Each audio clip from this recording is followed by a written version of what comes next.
अस्सलाम वालेकुम। आप देख रहे हैं ATC ऑर्गेनिक और मैं हूँ राय आज़म। ओकरा ये एक वैरायटी है दोस्तों ओकरा की। जिस वक्त मैं दुबई में एक सब्ज़ी वाली मार्केट में घूम रहा था तो वहाँ पे ये कुछ सीड पड़े थे मुख्तलिफ़ सब्ज़ियों के जो कि मुख्तलिफ़ मुल्कों से आते हैं।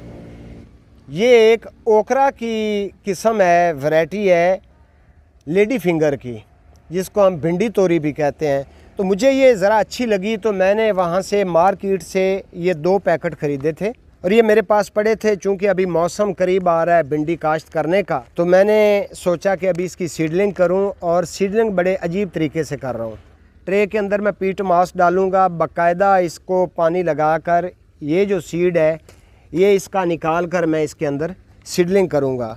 दोस्तों मैं आपको दिखा दूँ पहले कि इसका सीड और हमारे वाले जो सीड होते हैं, जो हमारे यहाँ भिंडी तोरी का सीड मिलता है, इन दोनों का आपस में क्या फ़र्क है।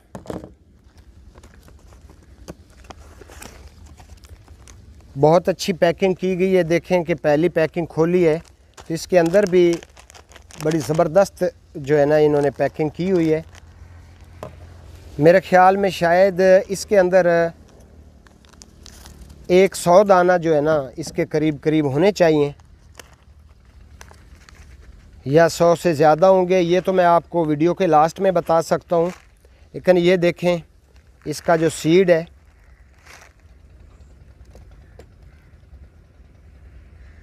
ये हमारे सीड की निस्बत ज़रा बारीक लग रहा है लेकिन हेल्थी है।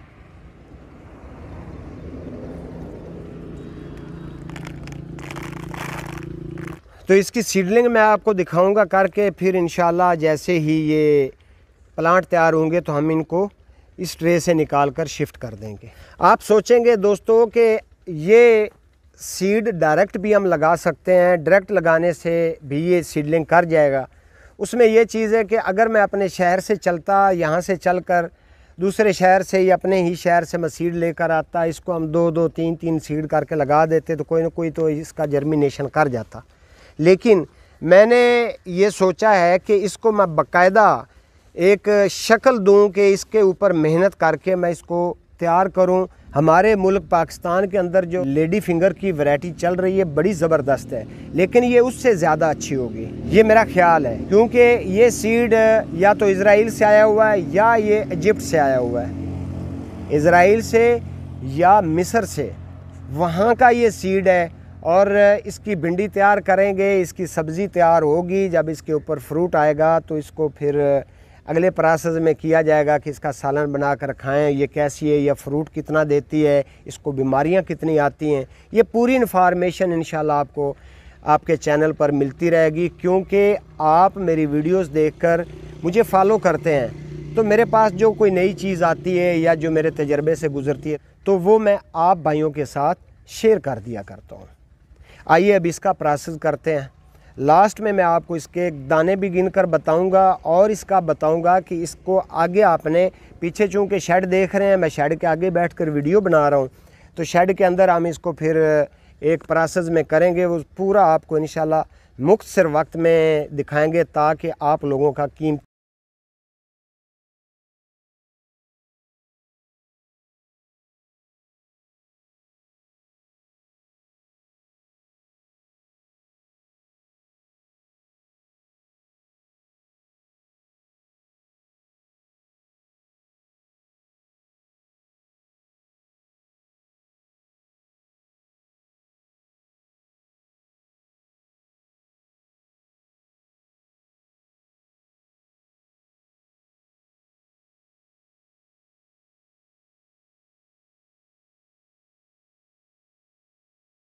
सीड बचाकर 160 दाना अभी हम इसको ऊपर से बंद कर देंगे। इस तरह से सारे दाने जो हैं इनको हम बंद करते चले जाएंगे। और आपने ये ध्यान रखना है कि हर सीड के ऊपर कम से कम इतनी मोटी लेयर आनी चाहिए। ट्रे के अंदर आप पीट मास का भी इस्तेमाल कर सकते हैं, वर्मी कंपोस्ट का भी कर सकते हैं, या आप ऑर्गेनिक मनोहर का भी कर सकते हैं। तो इसका यही तरीक़ाकार है। जब आपने इसको ऊपर से इस तरह से बंद कर देना है मुकम्मल, तो शेड मैं तो पीछे शेड में रख दूंगा। आप अपने अगर फार्म पे हैं या घर में हैं तो कोशिश करें कि इसके ऊपर छोटी सी झोंपड़ी बनाकर इसके ऊपर प्लास्टिक देकर इसको एयर टाइट कर दें। एयर टाइट करने का फ़ायदा ये होगा कि एक तो आपको पानी नहीं लगाना पड़ेगा, दूसरा ये कि जर्मिनेशन ज़्यादा करेगा और जल्दी करेगा। नाज़रीन मोहतरम, भिंडी के पौधे तैयार करने के लिए हम सीडलिंग कर रहे थे, तो मुझे इस हवाले से एक बड़ी इम्पोर्टेंट बात याद आई आप लोगों के लिए और आप लोगों के फ़ायदे के लिए। जो शख्स कहता है कि मेरे जिगर के अंदर इंतहा से ज़्यादा गर्मी हो चुकी है या जिसे कहते हैं कि हेपेटाइटिस हो चुका है, तो हेपेटाइटिस के बंदे के लिए या जिगर जिसका ख़राब हो चुका है, जिगर खून पैदा नहीं कर रहा, उसके लिए सिर्फ 2 भिंडियाँ उसको अच्छी तरह से ऊपर से साफ़ करके उसको कहीं से भी काटना नहीं है। उसी तरह सही सलामत आपने 1 गिलास पानी का, वो शीशे के या तो गिलास में आपने रखना है या तो उसको आपने शीशे के गिलास में डालना है या आपने मिट्टी के गिलास में डालना है और किसी धाती बर्तन में आपने नहीं डालना। 2 भिंडियाँ डालकर ऊपर से पानी डाल दें, तो ऊपर से उसको किसी चीज़ के साथ आप ढक कर रख दें, रात भर पड़ा रहे। सुबह उठते ही वो दोनों भिंडियाँ निकाल कर बाहर रख दें और वो पानी आपने खाली मैदे पीना है। इंशाल्लाह ये बंदा कोई 10-20 दिन करे, उसको पहले दूसरे तीसरे दिन ये फ़ायदा महसूस होगा। उम्मीद करता हूँ वीडियो पसंद आई होगी। अगली वीडियो तक अपनी सेहत का ख्याल रखें और अपने इस चैनल का भी। अल्लाह हाफिज़।